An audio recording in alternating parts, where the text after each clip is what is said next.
The Tailhook Bar sat just outside Naval Air Station North Island in San Diego, California.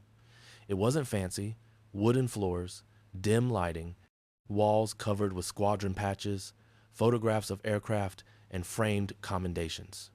The bar had been there since 1954, and for nearly 70 years, it had been the unofficial gathering place for naval aviators, fighter pilots, test pilots, instructors, anyone who'd ever strapped into a cockpit and pushed a jet to its limits. The name tailhook came from the arresting hook on carrier aircraft, the device that caught the wire during landing. And just like that hook, the bar had a way of catching pilots, drawing them in, keeping them there. Because this wasn't just a bar, it was a shrine, a museum, a place where legends were made and stories were told. On any given Friday night, you'd find the place packed. Pilots in flight suits, some still wearing their patches, others in civilian clothes, but unmistakably military. You could always tell a fighter pilot. The way they walked, the way they talked, the confidence, the swagger, the knowledge that they did something most people couldn't even imagine. It was a Friday in late October 2023. The bar was crowded, loud, music playing, conversations overlapping, and at a large table near the dartboard sat 6 Navy fighter pilots, all of them attached to VFA 151, the Vigilantes and A-18E Super Hornet Squadron based at NAS Lemoore, but currently deployed to Miramar for training exercises. The youngest was Lieutenant Brad Carson, call sign Viper, 29 years old, 5 years in the fleet, 2 deployments, 140 carrier landings. He was good. He knew it, and he wasn't shy about letting people know. Next to him sat Lieutenant Jake Hammer Rodriguez, Lieutenant Sarah Phoenix Chen, Lieutenant Commander Marcus Blade Washington, Lieutenant Tom Gunner Hayes, and Lieutenant Junior Grade Alex Joker Kim. All of them in their late 20s to early 30s. All of them skilled, confident, the best of the best. They were celebrating. Their squadron had just won the Top Gun trophy at the most recent weapons school competition. They'd outflown every other squadron, dominated the exercises, and now they were here, drinking, laughing, and reliving every moment. "I'm telling you," Brad said, leaning back in his chair, "when I pulled that last brake turn and got behind Blade, that was textbook, pure skill." Marcus laughed. "Textbook? You got lucky. I had the sun in my eyes." "Excuses, excuses." Sarah rolled her eyes. "You're both insufferable. I had more kills than either of you." "Because we set them up for you," Tom shot back. They argued, good-naturedly, the way fighter pilots always did, because that's what they lived for. The competition, the challenge, the constant push to be better than everyone else. At some point, Brad glanced around the bar, taking in the crowd, and that's when he noticed the old man. He sat alone at a small table in the corner, far from the noise, far from the crowd, just him and a half-empty bottle of beer. He looked to be in his mid-70s, white hair, deeply lined face, thin build. He wore jeans, a plain white button-down shirt, and a leather jacket that had seen better days. On the table in front of him was a worn baseball cap. Navy? No squadron patch, just the anchor insignia. Brad nudged Jake. "Check out Grandpa over there." Jake looked, grinned. "What's he doing here? This is a pilot bar." "Maybe he's lost, looking for the VFW hall." Sarah frowned. "Leave him alone. He's not bothering anyone." "I'm just saying, this place is for aviators, not random old dudes." Marcus leaned in. "Maybe he was Navy, back in the day. Maybe, but look at him. He's like 100 years old. Probably flew biplanes or something." They laughed. Not cruelly, just the thoughtless humor of young people who hadn't yet learned that age doesn't erase accomplishment. Brad stood, grabbed his beer. "I'm gonna go talk to him. Ask him what he's doing here." Sarah reached out. "Brad, don't be a dick." "I'm not. I'm just being friendly." He walked over to the old man's table, stood there for a moment. The old man didn't look up, just stared at his beer. "Hey there, sir. Mind if I ask you a question?" The old man glanced up. His eyes were gray, sharp. Despite his age, there was something in those eyes that didn't quite fit. Something alert, focused. "Go ahead." Brad smiled. This is kind of a pilot bar, Top Gun guys, fighter jocks. Were you Navy? I was. Aviation? Yes. Brad's smile widened. No kidding. What'd you fly? Helicopters? Transport? The old man's expression didn't change. Fighters. Fighters. Okay. Which ones? F-4 Phantom. Brad nodded. The Phantom. That's cool. That's like Vietnam era, right? That's right. So what was it like, flying back then? The old man took a sip of his beer. Different. Brad waited for him to elaborate. He didn't. Different how?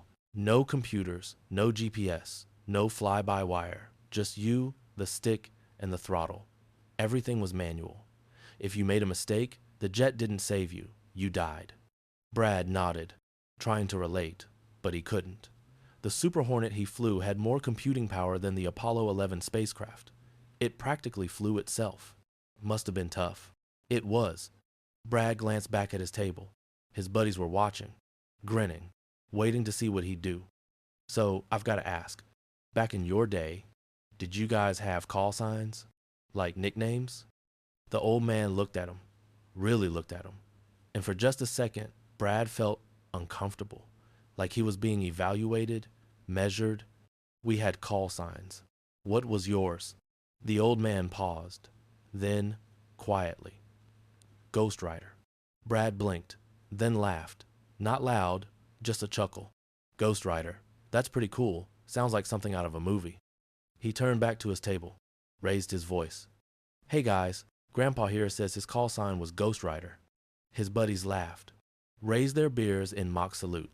But then something happened. The bar went quiet, not completely, but noticeably.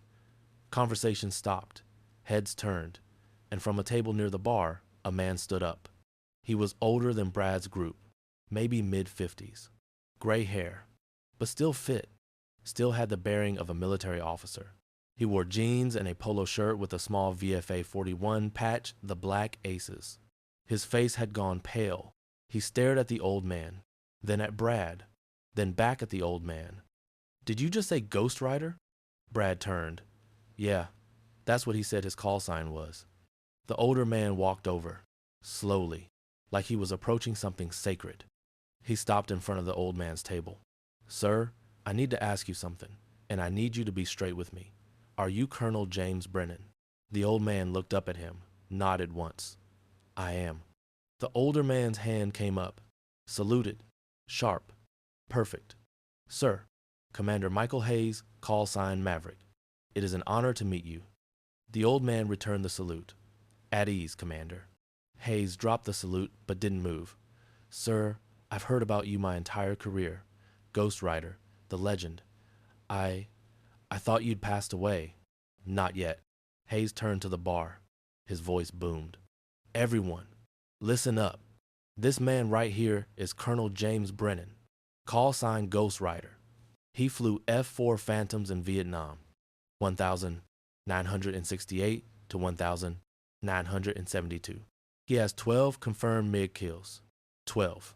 He's one of only 7 American pilots to achieve A status in Vietnam. And he did it in a jet that wasn't designed for dogfighting.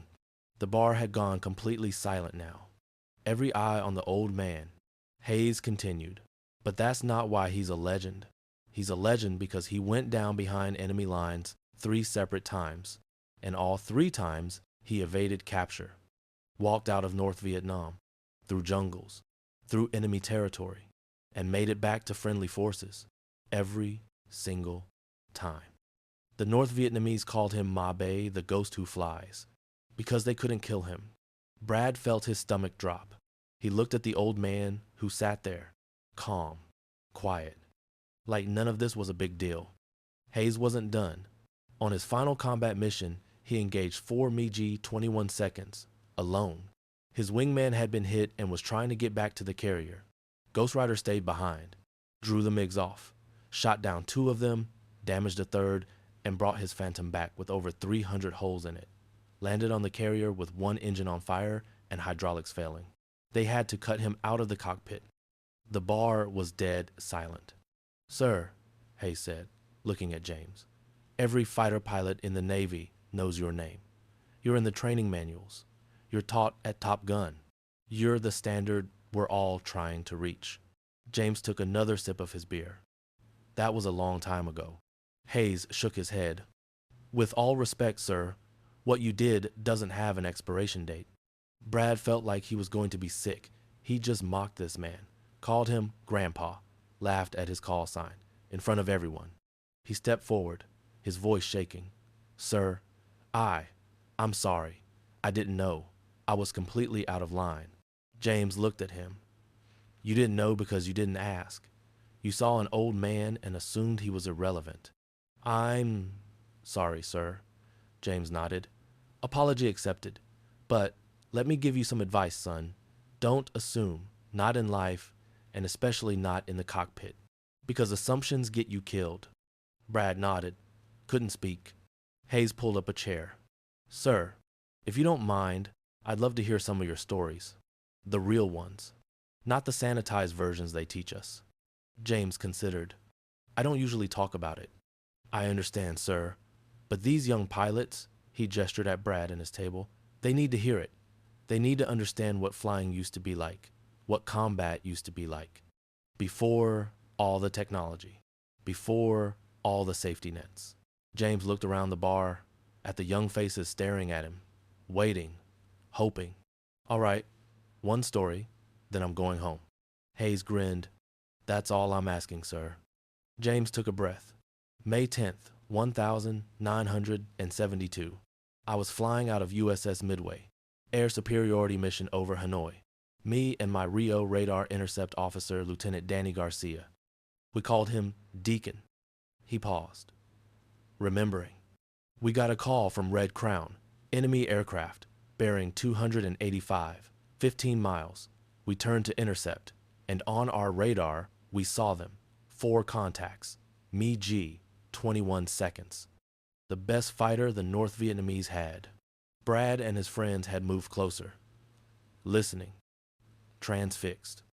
The MiG-21 was faster than the Phantom, more maneuverable, but we had one advantage, training, and Deacon was the best Rio in the fleet. James's voice was steady, but there was something in his eyes, a distance, like he was back there, in the cockpit, over Hanoi. We engaged. I got tone on the lead MiG. Fired a Sparrow. Missed. They scattered. Started maneuvering, and that's when the dogfight started. He described it. Every detail. The turns, the climbs, the dives, the way the MiGs worked together, the way he and Deacon communicated. Short, clipped, professional. I got on the tail of one, fired a Sidewinder. Got him. Fireball. Ejection. Then his wingman came after me. Hard. I pulled into him. Vertical. He followed. And at the top of the climb, we were nose to nose, maybe 500 feet apart. Both of us stalled, falling. Brad's breath caught. That was insane. Suicidal. I kicked the rudder, pointed the nose down, got airspeed. He was still stalled. I came down behind him, fired, got him. James took a sip of beer, but I was too low, too slow. And the other 2 MiGs had me. I had maybe 10 seconds before they killed me. What did you do? Sarah asked, barely whispering. I didn't think, just reacted, rolled, inverted, pulled, hard as I could, the G-forces. I grayed out for a second, but when my vision came back, I was behind them. Don't ask me how. It shouldn't have been possible, but it was. I fired at the 3rd MiG, damaged him, saw smoke, he broke off, headed home, that left 1. And he was good, really good. We fought for maybe 5 minutes, felt like 5 hours. I couldn't shake him, he couldn't shake me. Finally, I got an idea. James smiled, just slightly. I throttled back, made him think I was out of fuel, slowing down. He came in close, overconfident, and when he got within gun range, I lit the afterburners. Pulled up, he shot past me, and I got on his 6 guns. 20 millimeter, shredded him. The bar was silent. 4 MiGs, 12 minutes, and then we had to get home. But we were low on fuel, barely enough to make it back to the carrier, and the Phantom was leaking hydraulic fluid. The flight controls were getting mushy. He paused. Deacon talked me down, every step, every adjustment. We landed with less than 200 pounds of fuel. The deck crew said it was the hairiest landing they'd ever seen. Hayes leaned forward. Sir, they awarded you the Navy Cross for that mission. James nodded. They did, but I didn't do it for the medal. I did it because that's the job. You engage the enemy. You protect your wingman. You complete the mission. Brad couldn't hold it in anymore. Sir, how did you stay calm? 4 MiGs. Alone. That's... James looked at him. I wasn't calm. I was terrified. Every time. But fear doesn't matter. What matters is what you do with it. You can let it paralyze you, or you can use it. Let it sharpen your focus, make you faster, better. He finished his beer. That's what separates good pilots from great ones. Not skill, not equipment. It's how you handle fear. Over the next hour, James told more stories. About the time he got shot down over Laos and walked 80 miles through the jungle. About the time his wingman took a hit and James stayed with him, fought off 6 MiGs, and guided him back to the carrier. About the friends he lost, the close calls, the moments where he should have died but didn't. And the young pilots listened, really listened, because this wasn't a video game. This wasn't a simulation. This was real, life and death, blood and fire. When James finally stood to leave, every pilot in the bar stood with him, and one by one, they shook his hand. Thanked him. Brad was last. Sir, I'm sorry for what I said, for how I acted. I was arrogant, disrespectful. James put a hand on his shoulder. You're young. You'll learn. But let me tell you something. You've got a call sign. Viper. That's a predator. Dangerous, deadly. But a viper that doesn't respect its prey, that's a dead viper. Remember that. Brad nodded. I will, sir. I promise. James walked out into the night, and the bar stayed quiet for a long time. Finally, Hayes spoke. That man saved my father's life. 1,971. My dad was a helicopter pilot. Got shot down near the DMZ. Ghost Rider flew cover for the rescue. Fought off enemy fire for 30 minutes while the helo extracted my dad's crew. My dad told me, if it wasn't for Ghost Rider, I wouldn't be here, and neither would you. He looked at Brad. So when you mocked him, you mocked the man who's the reason I exist. Think about that. Brad sat down, put his head in his hands. Over the next week, Brad couldn't stop thinking about Ghost Rider, about the stories, about the lesson. He started researching, reading everything he could find about the Vietnam Air War, about the F-4 Phantom, about what those pilots went through. He found videos, interviews, articles, and in every one, the message was the same.